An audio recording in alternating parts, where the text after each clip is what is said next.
আসসালামু আলাইকুম এভরিওয়ান। আশা করি সবাই অনেক বেশি ভালো আছেন। আজ আমার রেসিপিতে থাকছে চিকেন ডোনাট বা নাগেটসও বলতে পারেন। এটি বাচ্চাদের খুবই পছন্দের একটি রেসিপি। এটি একবার তৈরি করে কিন্তু ২ থেকে ৩ মাস সংরক্ষণ করতে পারবেন। আমি চেষ্টা করেছি রেসিপিটি ঘরের সকল উপকরণ দিয়ে তৈরি করার। আশা করছি রেসিপিটি আপনাদের ভালো লাগবে। তাহলে চলুন এটি কিভাবে তৈরি করেছি। এখানে আমি নিয়েছি মুরগির ব্রেস্ট সাইডের মাংসগুলো বর্ণ ছাড়াই নেওয়ার চেষ্টা করবেন। মাংসগুলো কিন্তু আমি ছোট করে কেটে নিয়েছি। যেহেতু এটা আমি কিমা করব, তো এভাবে ছোট করে ক্লিন করে নিয়েছি মাংসগুলো। তো এই পর্যায়ে আমি এখানে নিয়েছি ৩ পিস পাউরুটি। পাউরুটির সম্পূর্ণ অংশটা আমি এখানে নিয়ে নিব। কোনো অংশই আমি এখানে ফেলে দিব না। ব্রাউন অংশও থাকবে। এখানে আমি নিয়ে নিচ্ছি ব্লেন্ডার। ব্লেন্ডার পটে আমি মাংসগুলো দিয়ে এভাবে কিমা করে নিব। মাংসগুলো কিমা করার পরে দেখতেই পারছেন অনেকটা কিমা হয়েছে। তো এখানে কিন্তু পাউরুটিটা দিলে কিন্তু ধরবে না। এর জন্য কিছু কিমা আমি উঠিয়ে রেখেছি। এবং অবশিষ্ট অংশে এখানে আমি পাউরুটিগুলো ছিঁড়ে এখানে এড করে দিব। পাউরুটিগুলো দেওয়ার পরে এখানে আমি দিয়ে দিব একটা ডিম। অবশ্যই কিন্তু এখানে ডিমটা দিয়ে দিবেন। তা না হলে কিন্তু পাউরুটি এবং মাংসের কিমাটা অ্যাবজর্বেশনটা ভালো হবে না। তো এভাবে ব্লেন্ড করা কিন্তু আমার অলরেডি হয়ে গেছে। এখন আমার ব্লেন্ড করা আ কিমাগুলো এখানে পূর্বের কিমার সাথে অ্যাডজাস্ট করে দিব। এখানে দেখতেই পারছেন যে দুটোর কালার কিন্তু আলাদা। কেননা একটার সাথে পাউরুটি গিয়েছে এর জন্য। এখানে আমি দিয়েছি ১ চামচ আদা রসুন বাটা। এখানে দিয়ে দিব ১ চামচ পেঁয়াজ বাটা। সবকিছু কিন্তু এভাবে বেটে দিতে হবে। দিয়ে দেব ১ চামচ সয়া সস, দিয়ে দেব ১ চামচের মতো লাল মরিচের গুঁড়া। দিয়ে দিব এখানে জিরার গুঁড়া। এখানে দিয়েছি ধনের গুঁড়া। এখানে কিন্তু আমি নিয়েছি ১/২ চামচ গোলমরিচের গুঁড়া এবং গরম মসলার গুঁড়া ১/২ চামচ করে। এখানে আমি অতিরিক্ত স্বাদের জন্য নিয়েছি ২ চামচ গুঁড়া দুধ এবং এখানে স্বাদমতো লবণ দিয়েছি এবং এখানে আমি সকল উটকো গন্ধ দূর করার জন্য নিয়ে নিব ১ চামচের মতো লেবুর রস। অবশ্যই কিন্তু লেবুর রসটা দেওয়ার চেষ্টা করবেন। কেননা এখানে যেহেতু ডিম এবং মাংসের কিমাটা নেওয়া হয়েছে, তো এগুলো আমি উপকরণগুলো খুব ভালোভাবে এভাবে মিশিয়ে সুন্দর একটা ডোনাট শেপের মতো ড্র তৈরি করে নিব।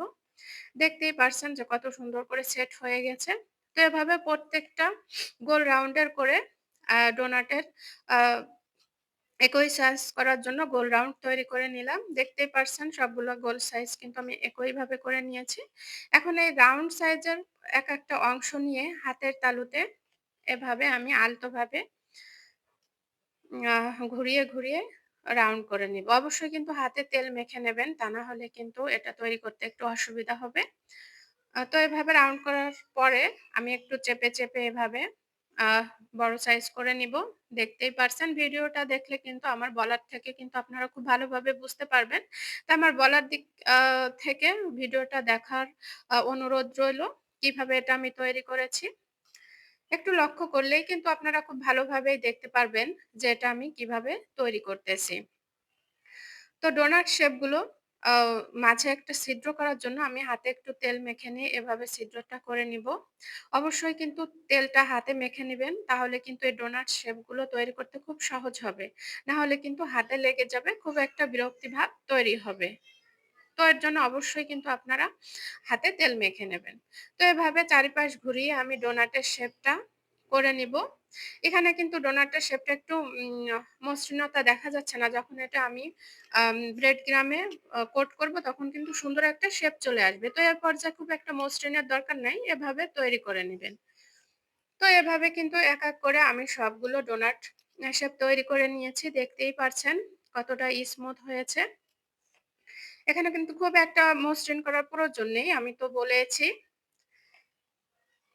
তো অলরেডি কিন্তু আমি এক, এক করে এভাবে সবগুলো ডোনাট শেপ তৈরি করে নিয়েছি।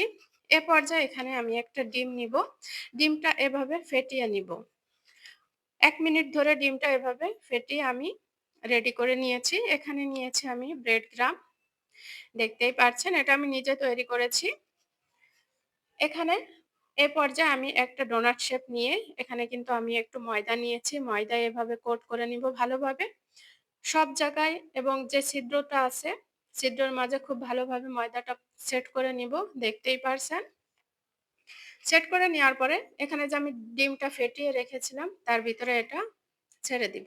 খুব ভালোভাবে ডিমটা এভাবে মিশিয়ে নিব ডোনাট শেপের সাথে। তো ডিমটার সাথে খুব ভালোভাবে সেট হয়ে গেলে আমি বেড গ্রামের ভিতরে ডোনাট শেপটা নিয়ে নিব। তো এভাবে বেড গ্রামটা দিয়ে খুব ভালোভাবে আ উভয় পাশে সেট করে নিব। ব্রেড গ্রাম কিন্তু ছিদ্রের ভিতরে চলে গেলে এভাবে নখ দিয়ে কিন্তু খুব সুন্দর করে ছাড়িয়ে নিতে হবে। যেন ছিদ্রটা খুব ভালোভাবে স্পষ্ট দেখা যায়, বন্ধ না হয়ে যায় সেদিক খেয়াল রাখবেন। তো দেখতেই পারছেন ব্রেড গ্রাম দেওয়ার পরে কিন্তু ডোনাটের শেপটা কতটা সুন্দর এসেছে। দেখতেই পারছেন। তো এখানে আমি এই পাত্রে ডোনাট শেপটা রেখে দিব।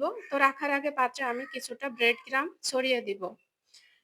তো এক করে এখানে কিন্তু আমি সবগুলো ডোনাট শেপ ব্রেড ক্রাম্ব দিয়ে কোট করে নিয়েছি। তো এখন এ পর্যায়ে এটা আমি ভেজে নিব। এর জন্য চুলায় আমি তেল নিয়েছি পরিমাণ মতো। তেলটা কিন্তু আমি হাই হিটে গরম করে নিয়েছি এবং যখন তেলটা অনেক গরম হয়ে গেছে, তখন কিন্তু এটা আমি মিডিয়ামে রেখেছি। তো এভাবে ডোনাট শেপ গুলো দেওয়ার পরে ভেজে নিব কিছুক্ষণ ভেজে নেওয়ার পরে দেখতেই পারছেন এক পাশ কিন্তু সুন্দর একটা কালার চলে আসছে। এভাবে আমি সবগুলো ডোনাট উল্টিয়ে পাল্টিয়ে নিব। তো কিছুক্ষণ এটা ভেজে নেওয়ার পরে উভয় পাশে কিন্তু একই কালার চলে আসবে। সুন্দর পছন্দের মতো একটা কালার চলে আসলে এটা আমি তুলে নিব।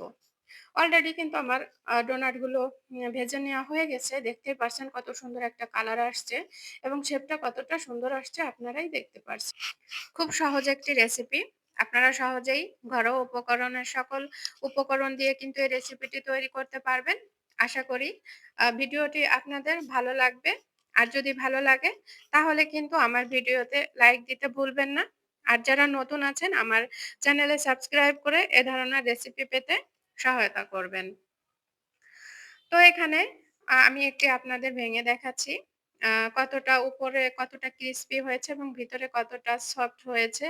এটা দেখতে যতটা সুন্দর হয়েছে খেতে কিন্তু তার থেকে অনেক মজা হয়েছে।